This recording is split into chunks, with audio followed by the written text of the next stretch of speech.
Assalamu alaikum everyone. Welcome to AH Educational Platform. Basic to Advanced English Grammar day 5 এর আজকের আয়োজনে আপনাদের সবাইকে স্বাগতম। শুরু করছি আমাদের আজকের আয়োজন, অর্থাৎ আমরা সেন্টেন্স নিয়ে বলেছিলাম কথা বলবো। শুরু করছি সেন্টেন্স। শুরু করতে করতে বলে নিচ্ছি, আপনারা যারা নতুন দর্শক আছেন কাইন্ডলি চ্যানেলটি সাবস্ক্রাইব করে নেবেন, আর যারা অলরেডি সাবস্ক্রাইব করেছেন তাদেরকে অসংখ্য ধন্যবাদ। শুরু করছি সেন্টেন্স। আমরা আজকের পার্টে সেন্টেন্স কি, কাকে বলি, এটা কত প্রকার, এই ব্যাপারগুলো জানবো। সেন্টেন্স হচ্ছে, আমি একটু বলে রাখি, বেসিক্যালি চারটা আমাদের যে স্কিল আছে ল্যাঙ্গুয়েজের, রিডিং, রাইটিং, স্পিকিং, লিসেনিং, চারটার জন্যই হচ্ছে সেন্টেন্সটা মোস্ট ইম্পর্টেন্ট। বাট স্পেশালি আমাদের রাইটিং এর জন্য এটা খুব খুব খুবই বেশি ইম্পর্টেন্ট। এটা যেহেতু এত বেশি গুরুত্বপূর্ণ, এই জন্য আমাদের এটার উপর বেশি এফোর্ট দিতে হবে। যদি আপনি সেন্টেন্সে সবগুলো স্ট্রাকচার সুন্দর করে জানেন এবং কারেক্ট ওয়েতে সেন্টেন্স গুলো মেক করতে পারেন, তাহলে আপনার ফ্রি হ্যান্ড রাইটিং এর যে স্কিল আছে সেটা বেড়ে যাবে এবং আপনার হচ্ছে গ্রামারের যে অ্যাকুরেসি সেটাও অনেকটা বেড়ে যাবে।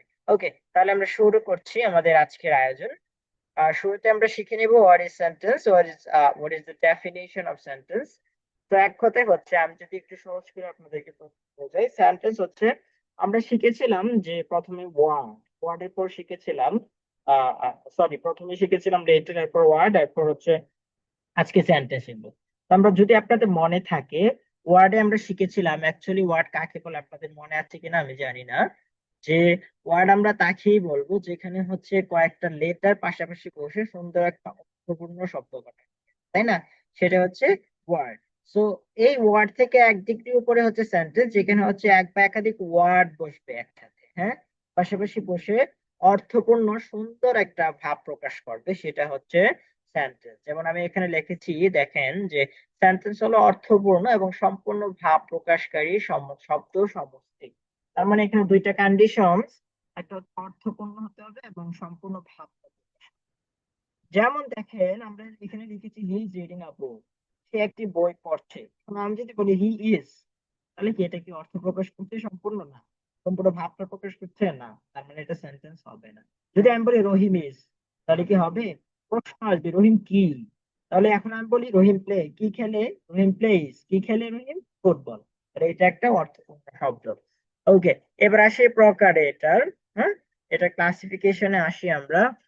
তো এখানে হচ্ছে দেয়ার আর 5 কাইন্ডস অফ সেন্টেন্স। বেসিক্যালি প্রধানত 5 প্রকারের সেন্টেন্স আছে। এছাড়াও আরো 3 প্রকার আছে, সিম্পল, কমপ্লেক্স। এটা আরো 2 প্রকার আছে, আমাদের অ্যাফার্মেটিভ, নেগেটিভ, সেগুলো আমরা জানি। তো আজকে বেসিক্যালি আমরা এই 5 প্রকার জেনারেল যেগুলো আছে, সিম্পল, সেগুলো জানবো। অ্যাসার্টিভ টু এক্সক্লামেটরি আমরা শুরু থেকে পড়ে আসছি এগুলো ছোটকাল থেকেই।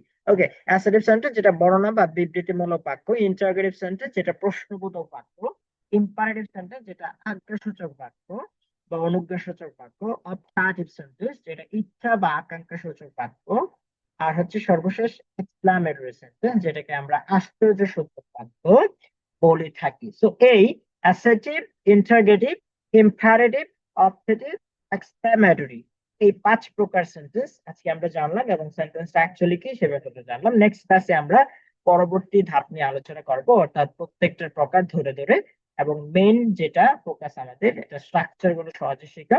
আমরা আস্তে আস্তে সেগুলো দেখতে যাবো। তো আজকে ক্লাস এ পর্যন্তই। সবাই ভালো থাকবেন, সুস্থ থাকবেন। আল্লাহ হাফিজ।